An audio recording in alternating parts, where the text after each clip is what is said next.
less than 100 years, Los Angeles sheds its dusty frontier skin to emerge as a global metropolis. Through this AI reconstruction, we witness that relentless metamorphosis unfold. This is the tale of a city perpetually rebuilding, forever wagering on tomorrow. Our vantage point looks south along Broadway from Temple Street, capturing the moment a frontier settlement crystallizes into an urban center. Dominating the foreground, the Times Mirror printing house produces the news for a burgeoning population of 200,000. Farther down, the 1888 City Hall holds its ground on the 200 block, a proud sentinel soon to be dwarfed by its successors. To the east, Fort Moore Hill still commands the skyline, though its days are numbered. It will soon be carved away to feed the insatiable downtown grid.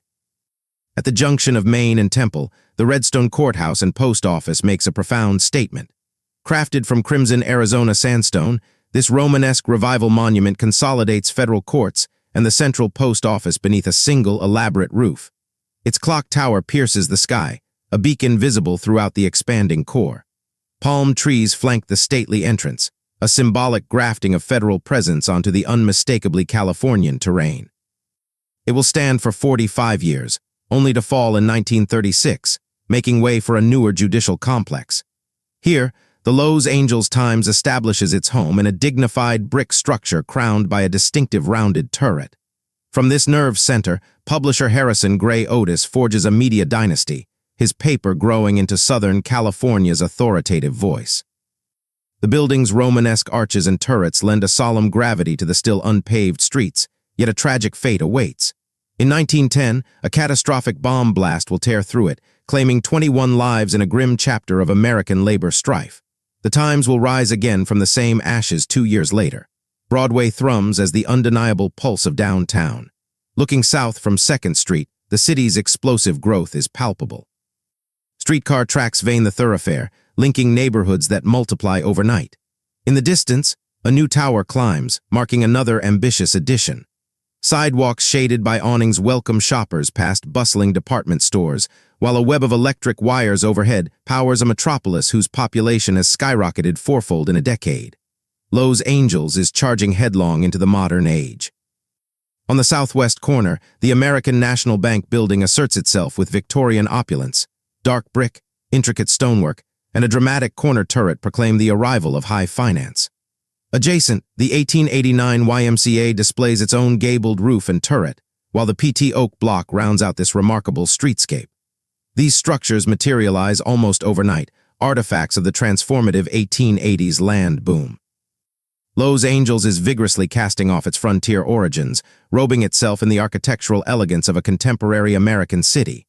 From Spring Street, we behold Los Angeles' civic nucleus. On the right, the clock tower courthouse rises, its timepiece governing the city's rhythm. To the left, the enduring Temple block, a commercial anchor since the 1870s. The United States Hotel looms in the background, sheltering the endless stream of new arrivals.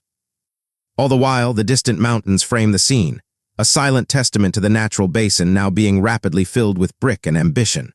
The Arcade Depot serves as Los Angeles' lifeline to the nation.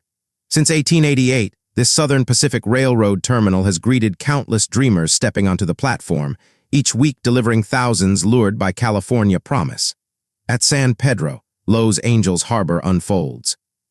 Sailing ships rest at anchor in placid waters, while railroad tracks snake directly onto the docks, forging a direct 20-mile link to the urban heart. Nearby, a thicket of oil derricks crowds the land now known as Marina Peninsula, a forest of wooden towers drawing black gold from the earth. It is January 1942, and America has just entered World War II. This very oil will fuel the engines of war across the Pacific. Spring Street epitomizes the city's energy. Looking north from 2nd Street, the scene explains why. The Hollenbeck Hotel claims the southwest corner with an air of refined hospitality. Opposite, the Bryson Bonebreaker block ascends with characteristic turrets and bay windows. Streetcars glide down the avenue, ferrying passengers through the commercial core. From its perch on Pound Cake Hill, the county courthouse surveys the frenzy below. Though barely 50 years old as an American city, Los Angeles builds with breathtaking audacity.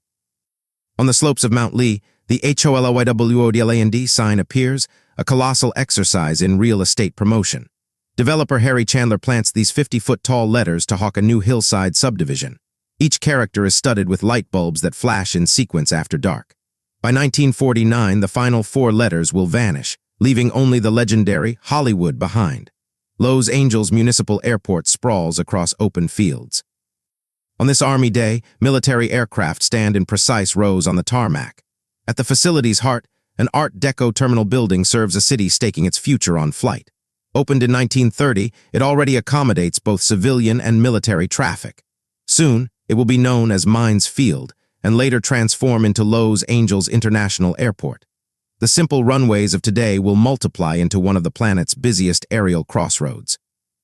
Then the freeways arrive, concrete rivers slicing through the urban fabric. From the 1940s through the 1960s, the city constructs a 527-mile network binding LA to San Francisco, San Diego, and every spreading suburb. The cost is immense. 400,000 residents are displaced, their homes erased to clear the path. Whole streets disappear as bulldozers reconfigure the city for the automobile. In a monumental pivot, Los Angeles trades its streetcars and walkable districts for the allure of open road velocity, forever altering its soul.